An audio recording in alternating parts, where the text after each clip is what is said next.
Hi everyone, my name is Blanca Segura. I am here in Lima, Peru, and I'm really thankful for Music Pro for giving me a space to really tell you a little bit more about my experience and about my company and really share what it has been this journey of really working with new and upcoming artists in not just Peru but also Latin America. So I wanted to show you a very small presentation of what Puente Sonoro is. That is my company. So great. So this is Puente Sonoro. We've been working in the music industry here in Peru for a couple of years, and we offer different kind of services, mostly related to the creative industries. We work mainly with music, but we have also had experiences with the film industry. We, as our name says it in Spanish, Puente Sonoro, we really emphasize on Latin America and really like building a bridge among artists, among the different sounds and trends of the region. We also focus a lot on building a community, and that's why mainly all of the artists that we work with are pretty much similar on their sound and on their way of working. We mainly work with artists that do indie folk or indie rock or pop or rock or folk because we believe that that is a that is a way of building a community, and from the services that we offer, we do things such as advising bands and artists on their musical launch strategies, from digital distribution to really come up with a concept and present that concept of the release to not only digital platforms but also to press releases, to the communication itself. We also produce concerts. Let's say that, I don't know, a band wants to come to Peru and they want to have a show. We advise and produce that concert for the band. It doesn't matter if they're part of our catalog or not. We also do project management, and of course, we manage artists and we do booking for them here in Peru and for some of the other artists in other territories. This is the list of some of the artists that we work with. With some of them, we work 360. It means that we work fully on all of the activities and all of the things that they do, not only here in Peru, but in other territories. And with some of the others, we do like individual services. When we started doing this, we realized that we didn't have a platform such as a festival where we could really promote our artists the way that we wanted. So we decided to create our own festival, and it's called Viaje al Sur. And we wanted to make it different. We really wanted to follow up the intention and the philosophy of Puente Sonoro. So we always make sure that in the lineup there's a band from Peru, a band from Chile, and a band from Argentina, and that's what we believe makes our festival different. We already had 3 editions, and we were supposed to have our edition number 4 on 2020, but due COVID, we weren't able to do so. And I'll just show you a really small sneak peek of what it was, our 2019 edition. Lo nuestro volverá a brillar.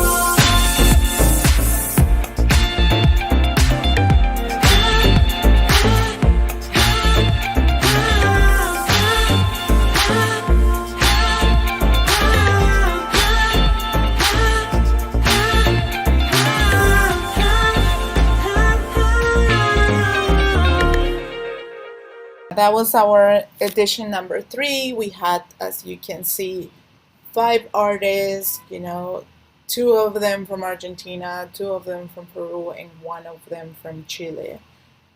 And we recently also started working as a label, because we believe that it's important also not just to work with artists from other countries, but really work more closely with artists from Peru. And that's why since 2019, every year we have been digitally editing a compilation that gathers 10 independent artists, from very diverse music genres that come from R&B, that do hip hop, and also, of course, pop and rock.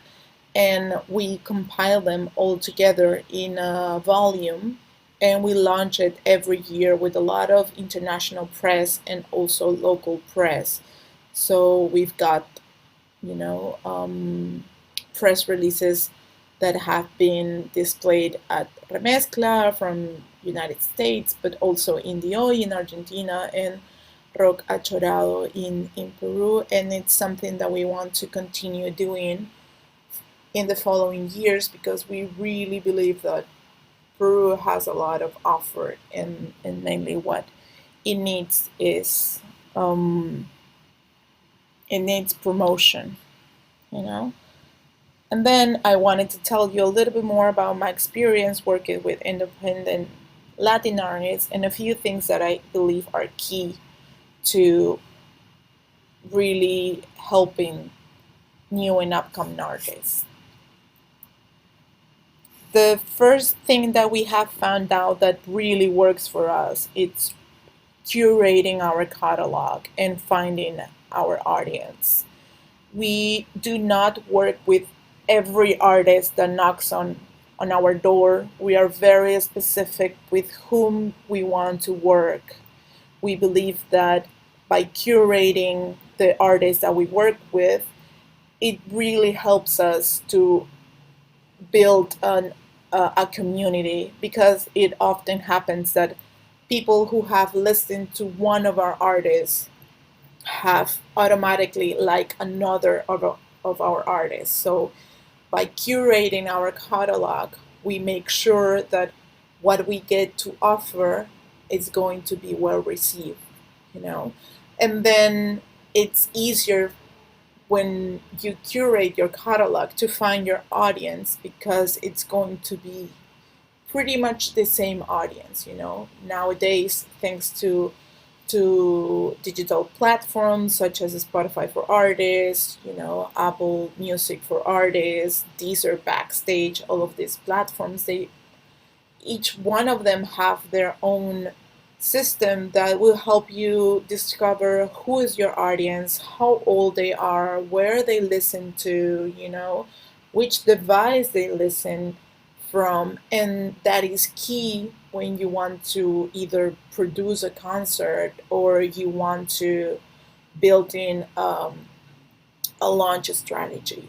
And we we have also discovered that Latin America it's really a rich market that really works. Before, I think we were used to looking a lot abroad, what was going on in the United States, what was going on in Europe, and really building a career based on those next moves, being traveling to United States, traveling to Europe.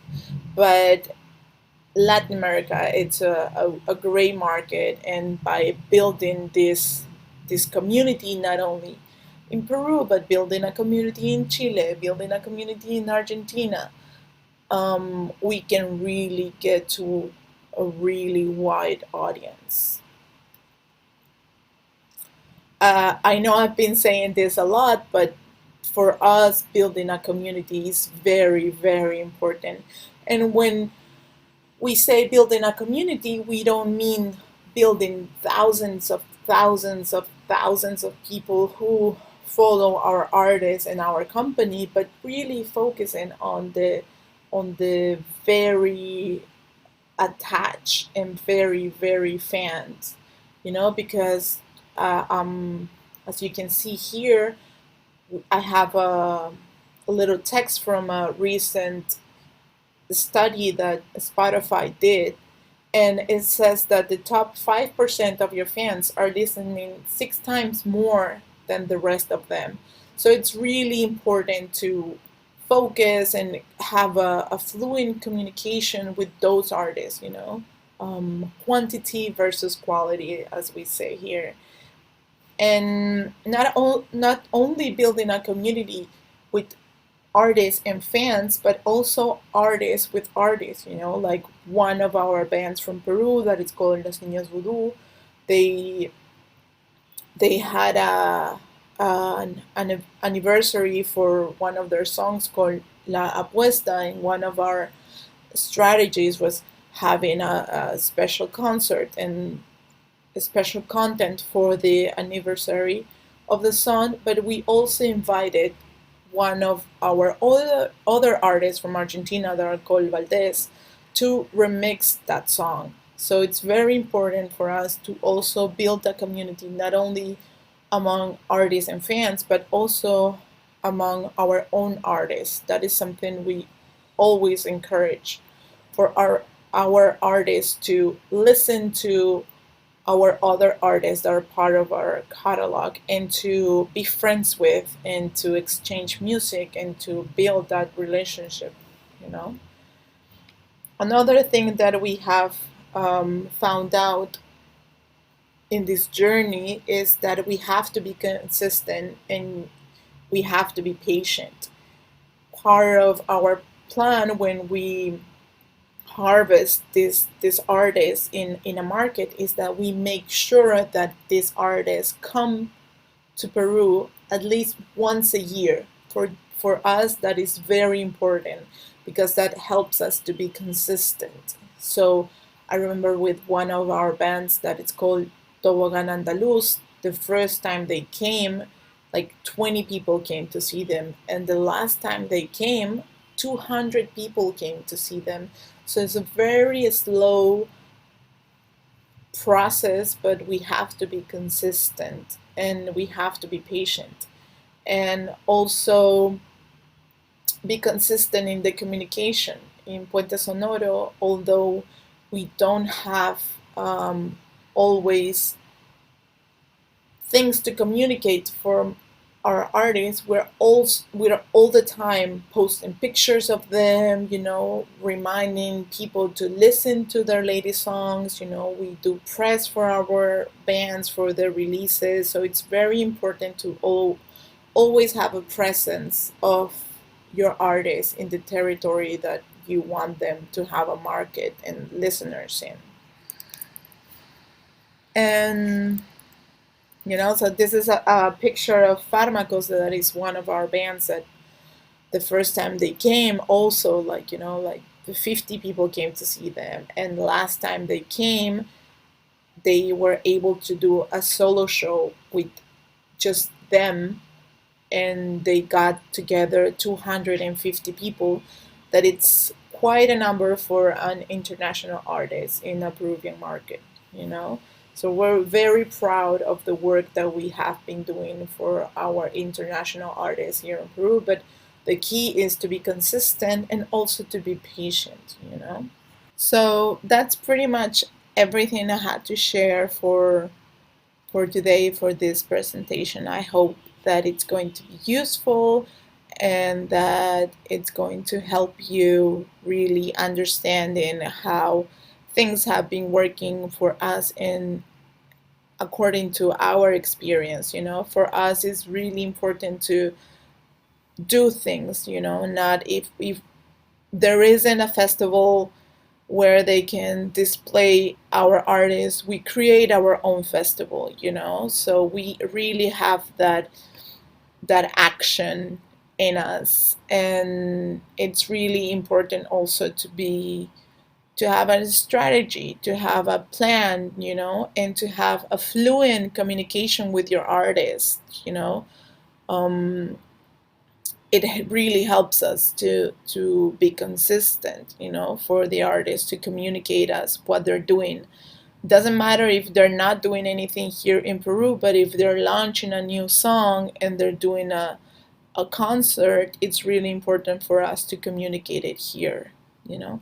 So I think that's pretty much it. If you have questions, my email is hola with an H at puentesonoro.pe, and I hope we can get in touch during the Music Pro.